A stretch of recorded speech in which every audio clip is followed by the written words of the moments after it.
Swastiastu apa? Om Swastiastu. Sebelumnya kami akan melakukan suatu observasi mengenai aspek-aspek kosali dari suatu arsitektur rumah Bali. Ini Nah, untuk pertanyaan pertama mungkin dari kami. secara umum menurut adat di Bali, khususnya di Tegaljadi, pekarangan rumah itu ada yang disebut dengan sikut setak karang. Nah, sikut setak karang yang ada di Tegaljadi itu merupakan ditempati oleh warga asli. Ukuran rumah di desa saya saat ini hampir rata. Kalau dari segi ukuran ya kurang lebih 10 harap. Kita pakai perai, depol, tapak, dapat nyirang. Itu yang kita pergunakan sebagai astekosali Bali saat ini.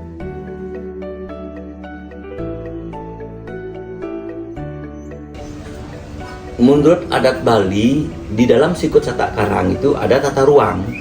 Tata ruang itu harus ada pertama periangan, yaitu pelinge. Kedua harus ada tempat tinggal, itu pawongan. Nah, itu periangan pawongan. Nah, di dalam sikut setak karang ini dua yang menyangkut. Ini pertama harus ada pelinge. Pelinge itu berupa merajan atau merajan pekomelan. Orang Bali ada di Tegaljadi harus ada pelinge, harus ada Bali Sukoduko atau Bali Delon. Nah, harus samping itu harus ada yang disebut dengan Bali Bebajangan. Terus harus ada dapur. Nah, sekarang berkembang di tatanan masyarakat Indo Bali itu ada yang disebut dengan jineng, utawi glebag, utawi klumpu. Kalau di Tegaljadi di sini hanya yang disebut dengan jineng. Nah, itu tatanan yang ada di Gostel di Tegaljadi.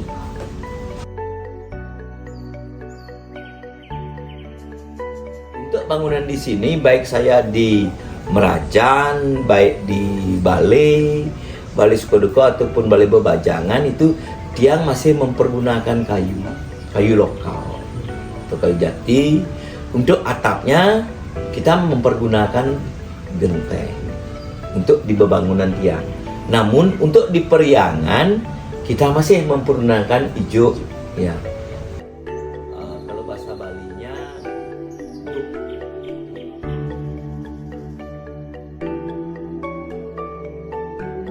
arsitektur Bali ini sebenarnya cukup rumit.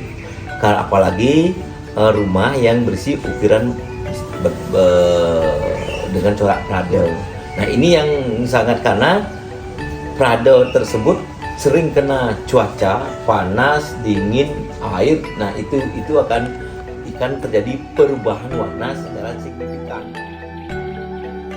Artinya dari kita bisa tarik kesimpulan dari semuanya ya, untuk astekosali di era modernisasi ini masih kental, namun masih adanya peralihan dari modernisasi untuk meningkatkan adanya esensi dan juga keefektivitas dari suatu bahan dan juga konstruksi Bali itu, sehingga harus dilestarikan dari semua generasi muda ke generasi ke temurun-temurunnya seperti itu. Kita tutup dengan Parang Santi, Om Santi.